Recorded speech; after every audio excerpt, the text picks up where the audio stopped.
Well, what's going on, gang? Welcome back to the Therapeutic Edge. A couple of days ago, or last week, I'm not sure how this is going to play out, you saw me, if you watch my videos, review this. This is the Mountain Blade's Echo. This one's in SLD Magic. This is the Lee KickStop. Mountain Blade. It's actually called the KickStop Chop, but on their website, it's called the Lee KickStop. I don't know, you figure it out. I bought this because, first, I think the design is very cool, right? Checkered titanium, very straightforward, very clean.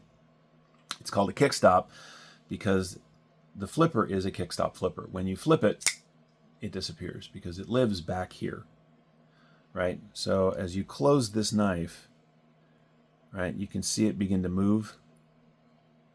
Right? It begins to move that, and then it pops it up into place where it waits for you to deploy the knife next time. But when it's open, it's gone. The other reason I got this knife is because this is ZDP 189. And you can just barely. So a lot of companies do like the faux Hamon when they do this because it's ZDP 89 wrapped in a different steel. So, and that's because ZDP 189, well, really good blade steel is really not rust and stain resistant. So they tend to coat it, cover it, wrap it up in blade steel that is more resistant to rust and stain. Most companies put a definitive line when they do that because they're trying to show off that they did it, which is cool. Mountain Blades did not. I mean, there is a line, but it is really, really hard to see, and that's cool to me. ZDP 189 is fantastic blade steel, and in order to get that way, it has to be. Hang on a second. We're gonna sort of unbox it. This is the box that it comes in. In order to be really good blade steel, it comes with this really cool, like, clear, waterproof case. It also comes with a heat treatment certificate, and this is heat treated up to 66. Now, the ideal range for ZDP 189 is 66 to 67, and the fact that this relatively small company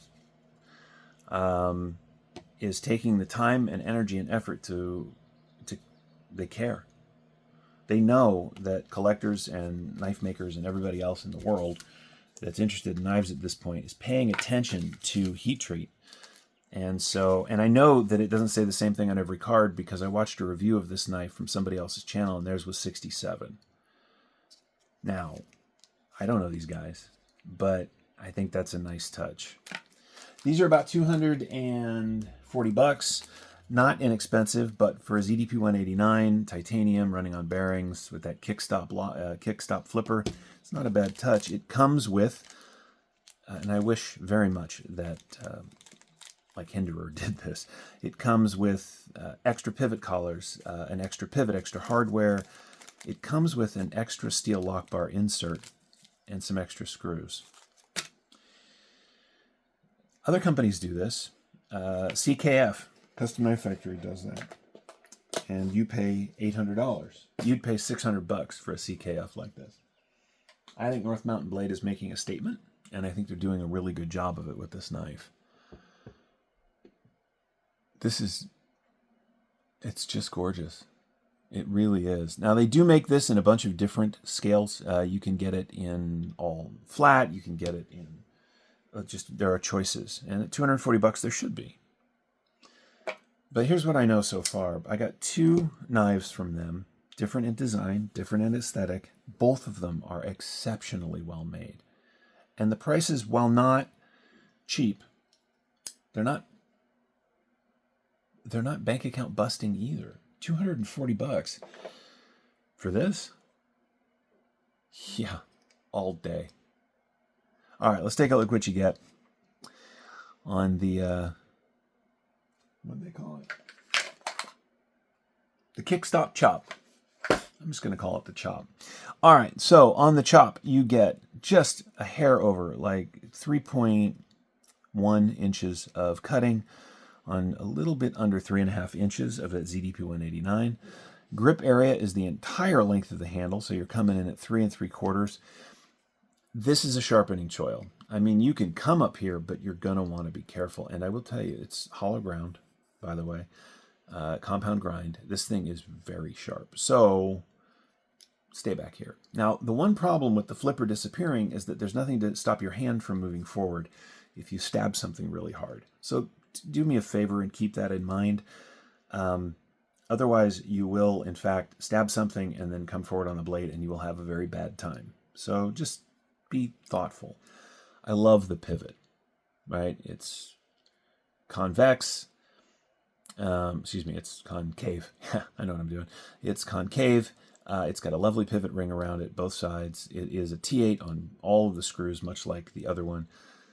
The back, so there is clearly a screw through the back spacer here. There's a spot for a lanyard, but it's got that same shape and design back here. This is a lovely knife for 240 bucks. Action is very good, right? It's consistent. It won't come out. Can I fail it? No, I can't. It's got just the right amount of detent. It came absolutely dead centered. I love the grind on this blade, right? You can see the grind lines, but they go, so this one goes this way, out here it goes this way. They really put some thought into this thing. Tip to tail, we are talking about 7.5 inches. It is a mid-size knife, medium, as my wife would call it. Ordinarily, that would be a real bummer for me, but because of this neutral shape and this handle, I get a good grip on this thing anyway, and it is very comfortable to hold and use. Pocket clip is all titanium, mounted from the underside. It's got their logo on it, of course. They do this. There's actually a fair amount of billboarding on the blade, too. So Lee Williams is the designer of this knife, which is why they're calling it the Lee KickStop on their website. That must be his logo. I don't know what that logo is. Over here, we've got the North Mountain Blades logo. We have to be a little forgiving, I suppose. So 7.5 inches. It's not bad. Size comparisons. Let's do something interesting. How about a full-size MG 8020? Well, as you can see, the KickStop is considerably smaller than that. How about a Pulse R from the folks at EMP EDC? This thing is ridiculous. All right. How about some knives you're familiar with, just because they're what I've got on the table this week, apparently. Here we go. This is the Hogue Deca. And as you can see, they are very, very similar in size. If you like the Bug Out, if you like the Deca, this is going to serve you really well. It's right in that same size, so, which of course means it is considerably smaller than a full-size Griptilian, or in this case, the Ritter Hogue. I have other knives in ZDP 189. I've got a bunch of great knives from the folks at Monterey Bay Knives. The problem there is that I don't want to beat the shit out of those. I just don't.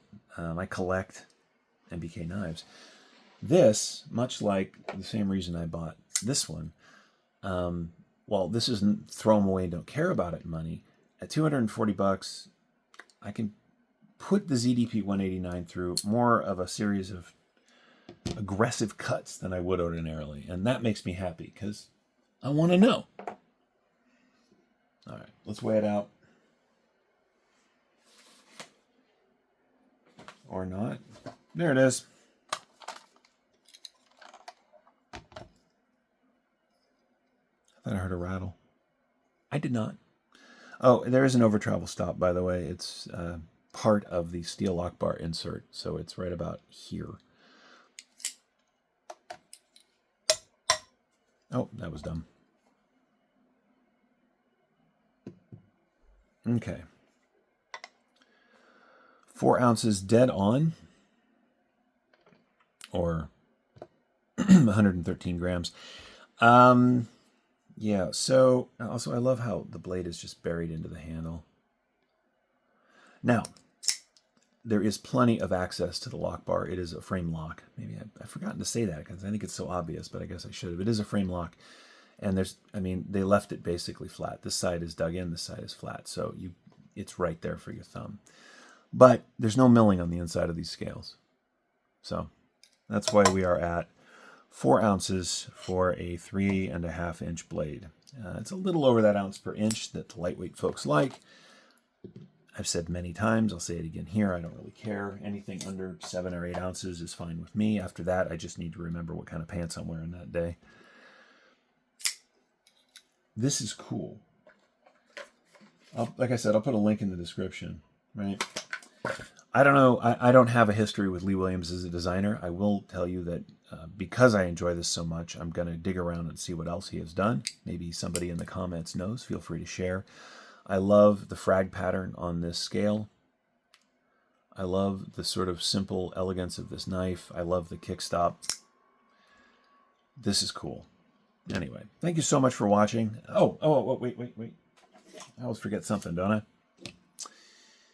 They give you 2.8 millimeters of that ZDP 189. Now, the thing about that is that means down here where it is hologrammed, it is really slicey. This is a great cutter. This is a great user. This is an excellent pocket knife, and I very much hope you've enjoyed looking at it with me today. I know I'm happy I picked one up. Maybe you'll do the same. If you get one and you've got different feelings, feel free to let me know down in the comments. Otherwise, you guys take care of yourselves and take care of each other. Bye.